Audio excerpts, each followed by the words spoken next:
सुन्नी इत्तेहाद council को मखसूस नशिस्तें मिलेंगी या नहीं, सुप्रीम कोर्ट अहम मुकदमे का महफूज फैसला कल सुबह 9:30 बजे सुनाएगी। सबकी नजरें सुप्रीम कोर्ट पर लग गईं।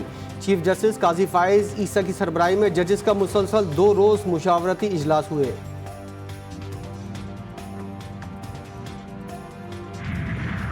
आज़रबाईजान के सदर इल्हाम अलियोव 2 रोज़ा दौरे पर पाकिस्तान पहुंच गए। वज़ीर आज़म शहबाज शरीफ ने मौजूद मेहमान का इस्तकबाल किया। इल्हाम अलियोव की शकरपड़िया में कौमी यादगार पर हाजिरी, फूल रखे। मौजूद मेहमान को वज़ीर आज़म हाउस में गार्ड ऑफ ऑनर दिया गया। आज़रबाईजानी सदर इल्हाम अलियोव की वज़ीर आज़म शहबाज शरीफ से मुलाकात, बामी दिलचस्पी की उमूर पर तबादला ख्याल किया गया। बानी पीटीआई की 9 मई के मुकदमात में अबूरी जमानतें खारिज करने का तहरीरी हुक्म जारी। एटीसी लाहौर के जज खालिद अरशद ने तहरीरी फैसले में कहा कि मुजरिमाना साजिश से पुरम इश्तिबा भी दहशतगर्द बन जाता है। इश्तियाल अंगेज पैगाम देना और उसे आगे फैलाकर आर्मी तनसीबात, जिना हाउस और सरकारी इमारतों पर हमला दहशतगर्दी के जुमरे में आता है। अबूरी जमानत मासूम फर्द का हक है। अबूरी जमानत उस दरख्वास्त गुजार का हक नहीं जिसने पीटीआई के दीगर क़यादत से मिलकर रियासत के खिलाफ जंग की और हुकूमत का तख्ता उलटने के लिए साजिश की।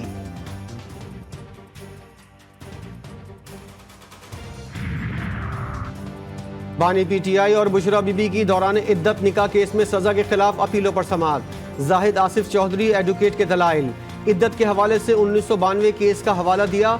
बोले इद्दत के 39 दिन बताए गए, मुस्लिम फैमिली लॉ में सिर्फ 90 दिन बताया गया, इसके अलावा कुछ भी नहीं है। मावन वकील जाहिद आसिफ बोले मीडिया के जरिए एक गलत फहमी पैदा की जा रही है कि औरतों की शादी नहीं होगी। फैसला होने से पहले मीडिया पर ट्रायल आ जाता है।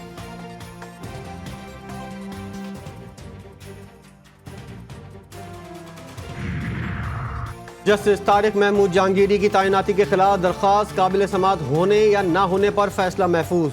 दौरान समाअत अदालत ने पूछा कि क्या किसी जज के खिलाफ को वारंटो दायर हो सकती है, जिस पर वकील ने 1998 का सुप्रीम कोर्ट का सज्जाद अली शाह केस के हवाले से फैसला सुना दिया। चीफ जस्टिस आमिर फारूक ने कहा, आप ये कह रहे हैं कि अगर जज का पर्सनल मामला हो तो देख सकते हैं। वकील ने जवाब दिया कि जी मैं यही कह रहा हूँ।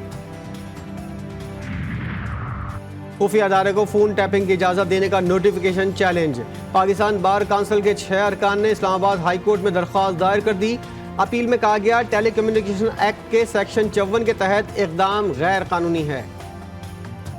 FBR में इस्लाहात और डिजिटलाइजेशन माशी बका का मसला है। वज़ीर आज़म शहबाज शरीफ ने वाज़ेह कर दिया। कहते हैं इदारों में जारी इस्लाहाती मंसूबों का ऑडिट यकीनी बनाया जाए। FBR में इस्लाहात के मंसूबे एक छतरी तले लाए जाएं। मिस इनवाइसिंग से मुतल्लिक मसाइल हल किए जाएं।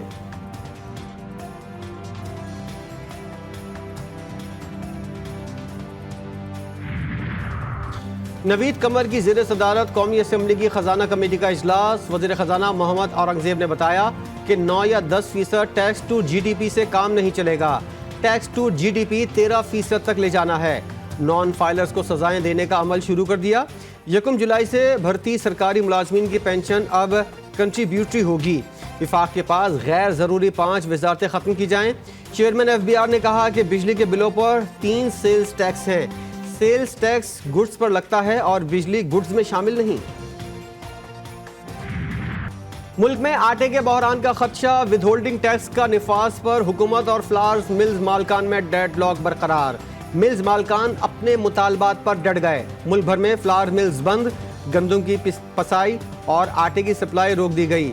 फ्लावर डीलर्स भी हड़ताल में शामिल। कि मेरे पंजाब के लोग क्या करेंगे, लेकिन अगर खैबर पख्तूनख्वा के किसी बाजार में कोई FBR का आदमी दुकान सील करने आया तो फिर वो अपनी टंगों में वापस नहीं आएगा। ये मेरी बात है। इंशाअल्लाह कोई दुकान सील करने आया तो अपनी टांगों पर वापस नहीं जाएगा। FBR और ताजरों के दरमियान इजलास की वीडियो वायरल। खैबर पख्तूनख्वा के ताजरों ने चेयरमैन FBR को खरी खरी सुना दी। कहा टैक्स पर मजीद टैक्स नहीं देंगे।